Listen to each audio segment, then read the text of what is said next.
as I was telling, there are two types of techniques of hair transplant: FUT, follicular unit transplant, and FUE, follicular unit extraction.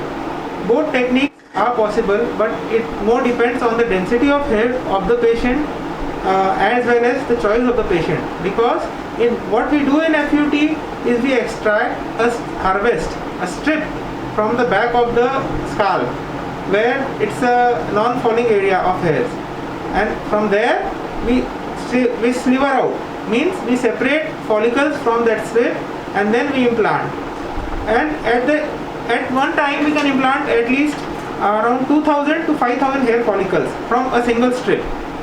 And by 2000 to 5000 hair follicles, I mean it's about 4000 to 10,000 hairs, because each follicle has around 2 to 3 hairs in it.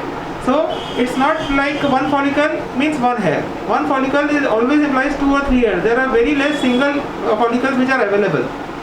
In FUE, we do it by a different method.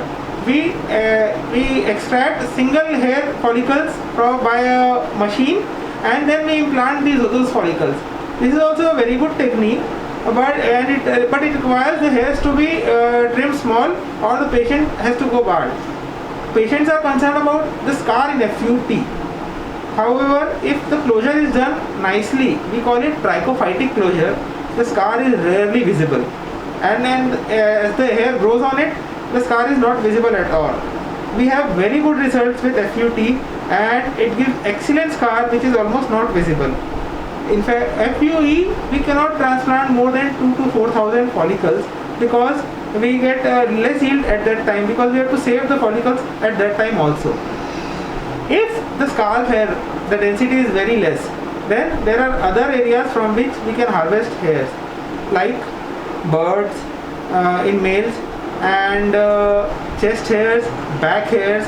All these can be used for hair transplant, and it increases the density.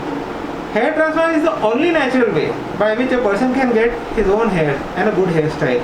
Rest all are all artificial. So, and it's a very long procedure, but a very convenient procedure, office procedure. Patient is admitted in the morning and get discharged by evening. It is done mostly under local anesthesia and local blocks. So the pain relief is also less. The outcome is also very good. But one thing your patient should also remember is that the results are actually seen after 3 months, because the hair has a cycle of 120 days. So once we implant the hairs, the follicles start to grow only after second month or third month, and then you see the result after 3 to 4 months. So you should expect all good results after 4 to 6 months. So I would recommend any person who have grade 1, 2, 3, grade 4 level of baldness, especially males, can undergo hair transplant and can have excellent results. For more details, please subscribe my YouTube channel and also follow my Instagram and Facebook page. Thank you.